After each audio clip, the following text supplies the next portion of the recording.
नमस्कार मित्रांनो, कसे आहात तुम्ही? Welcome back to my channel. तुम्ही जर मला इथे पहिल्यांदा बघत असाल तर माझी ओळख करून देतो. माझं नाव आहे प्रणय कांबळी आणि मी या चॅनलवर माझे ट्रॅव्हल्स डॉक्युमेंट करतो आणि तुम्हाला दाखवण्याचा प्रयत्न करतो. तर तुम्ही सध्या बघत आहात आमच्या स्प्रिंग ट्रॅव्हलची सिरीज आणि हा व्हिडिओ आहे या सिरीजचा एपिसोड नंबर 3. एपिसोड 1मध्ये आम्ही हार्पर्स फेरी हिस्टॉरिक टाऊनला व्हिजिट केलं आणि तिकडे ग्रामीण अमेरिकेत जुन्या काळामध्ये कसा व्यवसाय चालायचा हे सगळं बघून आलो.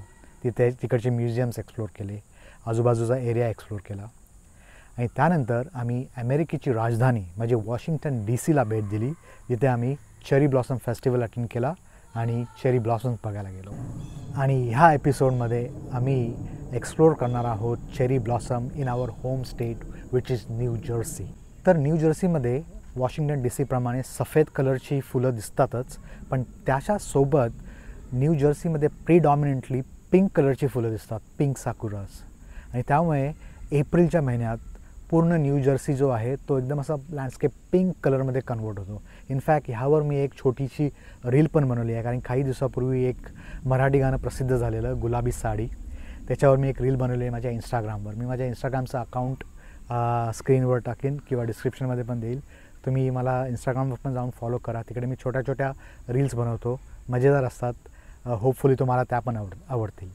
तर चला मग, without further ado, let me take you to the first stop in New Jersey.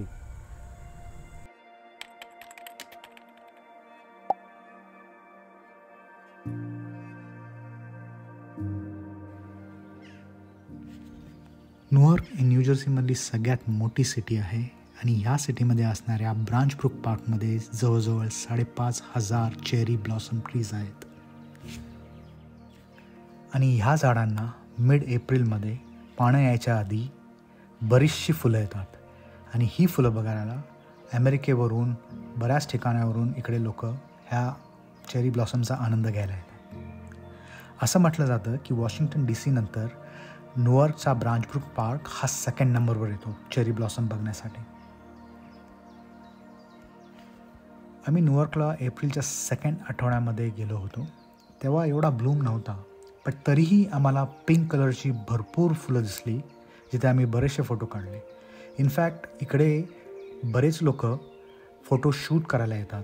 त्यांचा जर बड्डे असेल किंवा स्वीट 16 असेल किंवा लग्नाचा वाढदिवस असेल, तेव्हा इकडे लोक पूर्ण ड्रेस वगैरे ड्रेसअप होऊन येतात आणि फोटोशूट करतात.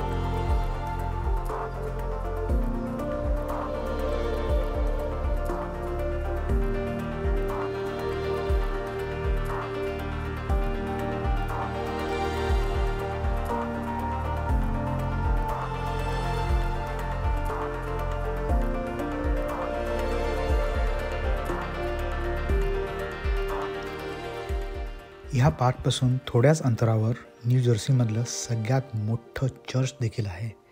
ह्या चर्चला cathedral basilica of sacred heart म्हणतात आणि गुलाबी फुलांच्या मागे ह्या चर्चचं बॅकग्राऊंड अतिशय सुंदर दिसत होतं. हे चर्च जेवढं सुंदर बाहेरून दिसतं तेवढंच सुंदर आतूनही आहे.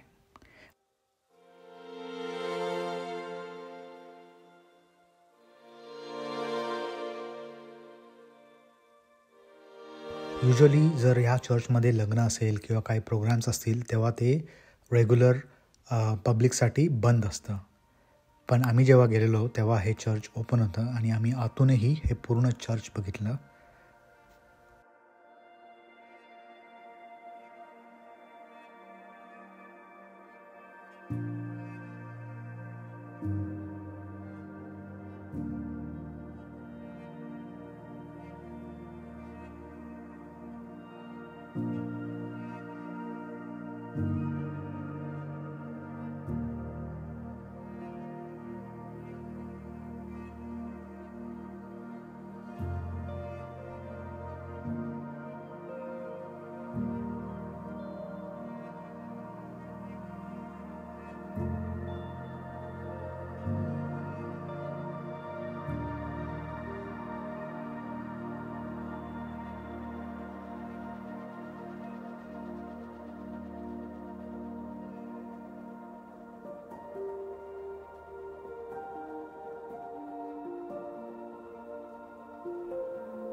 प्रिन्स्टन युनिव्हर्सिटी ही न्यू जर्सीमधल्या प्रिन्स्टन शहरामध्ये येते आणि ही अमेरिकेतलीच नाही तर अख्ख्या जगामधली सर्वोत्तम युनिव्हर्सिटी मानली जाते.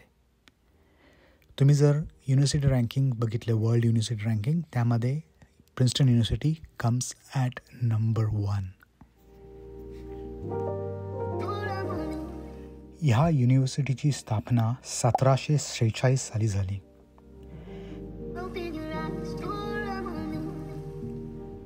याचा अर्थ ही युनिव्हर्सिटी अमेरिकेच्या जन्माच्या आधीची आहे. अक्षरशः जुना काळातली युनिव्हर्सिटी असल्यामुळे इकडचं जे आर्किटेक्चर आहे हे गॉथिक आर्किटेक्चर म्हणून मानलं जातं आणि हेच आर्किटेक्चर बघायला आम्ही इकडे आलो आहोत. प्लस इथे आलेली फुलं, जिला मॅग्नोलियाची फुलं बोलतात, ते बघायला आलो आहोत. ॲमेझॉनचा CEO Jeff Bezos, former first lady Michelle Obama आणि former American presidents Woodrow Wilson आणि जेम्स मॅडिसन हे या युनिव्हर्सिटीमधून ग्रॅज्युएट झाले आहेत.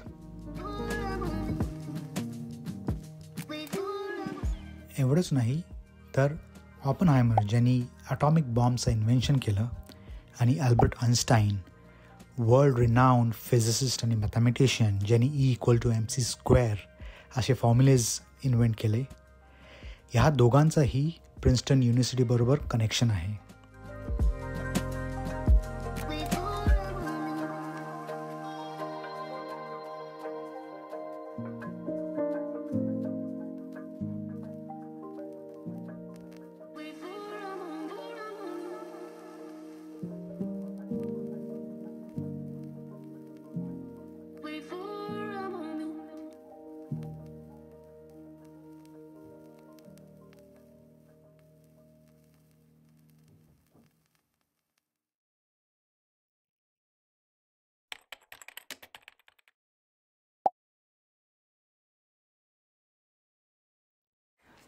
अडीच 2,500 एकरच्या एरियावर पसरलेला न्यू जर्सीमधल्या हिल्सबरो टाउनशिपमध्ये असणारा ड्यूक्स फार्म हा एकेकाळी एक प्रायव्हेट प्रॉपर्टीवर होता. ही प्रॉपर्टी जेम्स ड्यूक नावाच्या एका माणसाची होती, ज्यांनी जुन्या काळामध्ये टोबॅको बिझनेसमध्ये भरपूर पैसा कमावला होता. त्यांच्या मृत्यूनंतर ही प्रॉपर्टी मिळाली त्यांच्या मुलीला, जिचं नाव होतं डॉरिस ड्यूक. आणि डॉरिस ड्यूकनी एक चांगलं काम केलं, ही पूर्ण प्रॉपर्टी पब्लिक लँडमध्ये कन्वर्ट केली, म्हणजे आम जनता ह्या जागेचा आनंद घेऊ शकेल.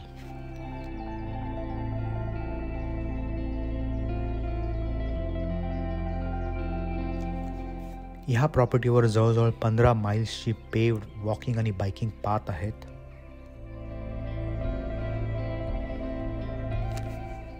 जागोजागी तुम्हाला असे स्कल्पचर्स दिसतील through out the property.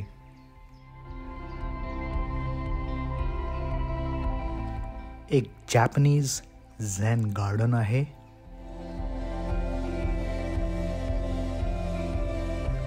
Doris Duke foundation नावाची एक संस्था आहे जी सध्या ही प्रॉपर्टी मेंटेन करते आणि ह्या फॅसिलिटीज उपलब्ध करते पब्लिकसाठी फ्री ऑफ कॉस्ट.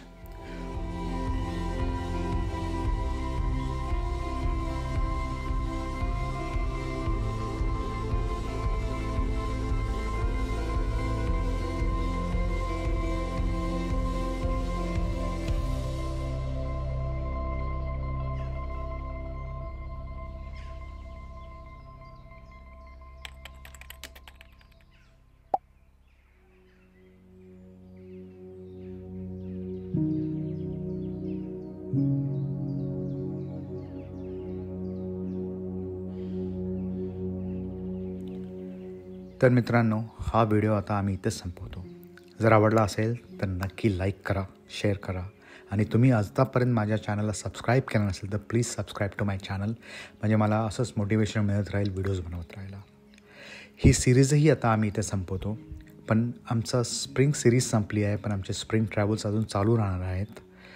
तर पुन्हा भेटूया एका नवीन शहरामध्ये, एका नवीन adventure. See you till next time. Bye.